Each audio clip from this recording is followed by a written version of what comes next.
I walked into the boardroom buzzing like I'd already won the lottery. 6 months of triage, dead servers resurrected, spaghetti code untangled, database queries slimmed down like they'd been on Ozempic. I'd even trained the interns who thought Python was a zoo exhibit. I wore my one good shirt.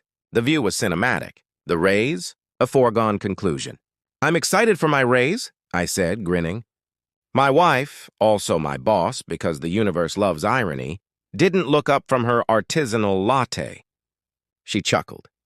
"What raise?" I gave it to Mark. HR slid the paperwork across the table like a coroner zipping a bag. Mark's name, Mark's title, Mark's shiny salary. My name, missing like a witness who fell down some stairs. Then Mark himself strolled in, hair perfect, smirk installed. "Oops," he said. "Forgot to tell you." I didn't shout. I didn't throw a stapler. I smiled the kind of smile villains rehearse, collected my mug, world's okayest employee, my succulent, my USB drive, and left. The elevator doors closed. I laughed. Game on. The Bedivara war room. My apartment turned into mission control. Whiteboards became a triptych. Timeline, evidence, options. Folders bloomed. Mark's greatest hits. Every Slack, every, "Can you rewrite this so I sound smart?" System failures and my fixes. Commit hashes, timestamps.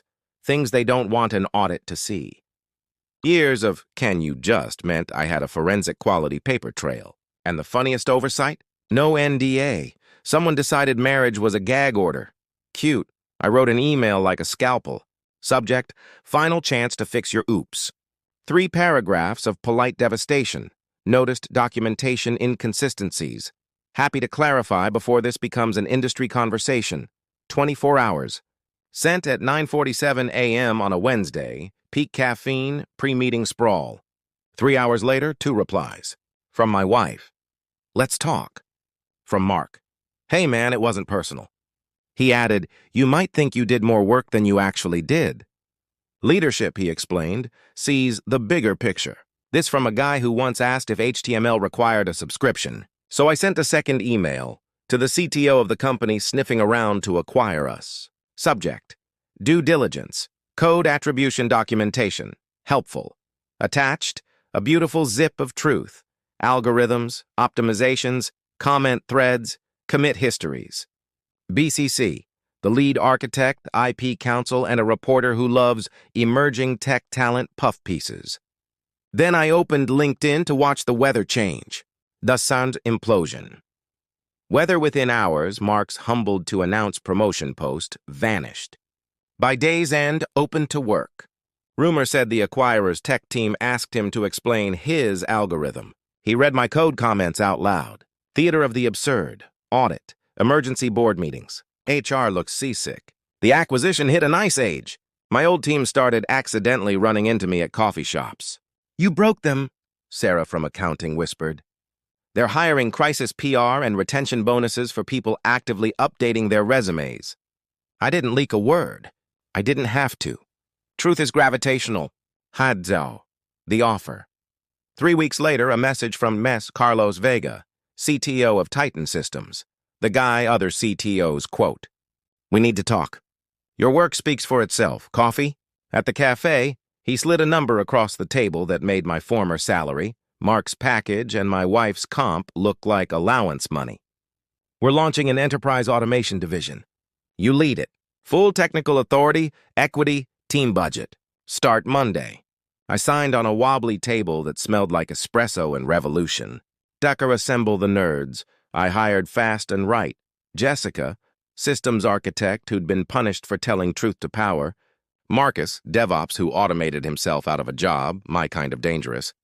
Priya, data scientist allergic to buzzword BS. And David, UI UX who believed enterprise software shouldn't look like a tax form. My living room became a lab. Hoodies, laptops, whiteboards, takeout. 6 weeks in, we had a prototype that didn't just demo, it delivered. Beta users said the 4 magic words. This actually works. Holy! Contracts started landing. First one bigger than my old company's annual revenue. We toasted with grocery store champagne in plastic cups, then got back to work. When my former company tried to piggyback with a congratulatory post, I commented, "Don't clap for the fire you tried to smother." 15,000 likes in 2 hours. Apparently, a lot of people had stories. $, here come the "We Miss You" mugs. Corporate amnesia is selective. They forgot I existed. Until the industry didn't. Michelle from HR called. "We're reflecting as an organization. Interested in consulting?" Translation: "The house is on fire and all the hoses are decorative." I said, "Send scope, timeline, budget. My team will review." God, I love saying my team. Then a job posting appeared for the role I didn't deserve. Now at double the salary. Duties? A copy-paste of my old to-do list. I screenshot it. Funny how budgets work. Viral. Again. Packages arrived. A branded mug. Innovation through collaboration. "We miss you" cards, even one from Mark. Hope we can work together again someday. I framed it under added artifacts of delusion. The RAR's keynote, a conference, invited me to keynote on technical attribution. 5,000 people. Title: From Invisible to Indispensable, Why Credit Matters. I showed screenshots, timelines, revenue arcs. Not to gloat, okay, a little, but to prove a point. You can't manage what you refuse to recognize. The applause rolled for minutes. "What would you say to leaders with similar problems?" someone asked. "Talent is water," I said. It finds its level. You either make room and build channels, or you wake up wondering where the river went. The Free. Full Circle, sharpened Titan Systems, bought a majority stake in Dataflow Systems, the vendor that ran 60% of my old shop's infrastructure. Carlos slid a new packet across the table. "Congrats," he said. "You're on their board." The renewal meeting felt like déjà vu with better lighting. Michelle sat across from me, gripping her tablet. "We weren't expecting you," she said. "Relax," I said, taking the head seat. "I don't need a badge. I own the table." The new contract translated every hour of downtime since my exit into penalties, SLAs, and costs reflecting reality, not wishful thinking. From 200K to 800K, with performance metrics that meant someone finally had to know what they were doing. "These terms seem aggressive," she whispered. "These terms are market," I said. "Or shop around." We both knew there was nowhere left to shop. She signed like the pen weighed 30 pounds. The sea of the text I'd been owed and didn't need.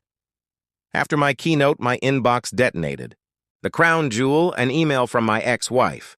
"We were wrong. Can we talk?" 4 words, heavy as a verdict. The email was a corporate non-apology dressed as confession, ending in a partnership opportunity. I replied with 1 word. "Nope." Then I posted, names redacted. "When they erase you, write your own script. When they mock you, build later." 30,000 shares. The industry didn't need a villain. It needed a mirror. The Pret, what winning actually is. We built a division that works because the people doing the work have names, ownership, and oxygen. Our clients stick, our uptime sings, and my team laughs. A lot. You learn that after enough nights under flickering fluorescent lights, success isn't applause or even revenge. It's giving good people good problems and getting out of their way. A year after the boardroom chuckle, I stepped on stage in front of 10,000 at the National Tech Leadership Summit. I told them the opening beat. My boss, who was also my wife, laughed when I said I was excited for my raise. I let it hang. Today I signed the checks for the very systems they begged me to build. Here's what matters. Talent isn't scarce. Recognition is. The scarcest resource in most companies isn't capital or ideas. It's leaders who can see what's in front of them. Applause, avalanche level. I ended it clean. The best revenge isn't destroying the people who wronged you. It's building something so undeniable they have to live with the knowledge they could have been part of it. If they'd been smart enough to keep you. 5 minutes, standing. I walked off stage to a text from Jessica. "Prod deploy green." "Coffee?" I texted back, "Always." Because in the end, the punchline wasn't that they lost me.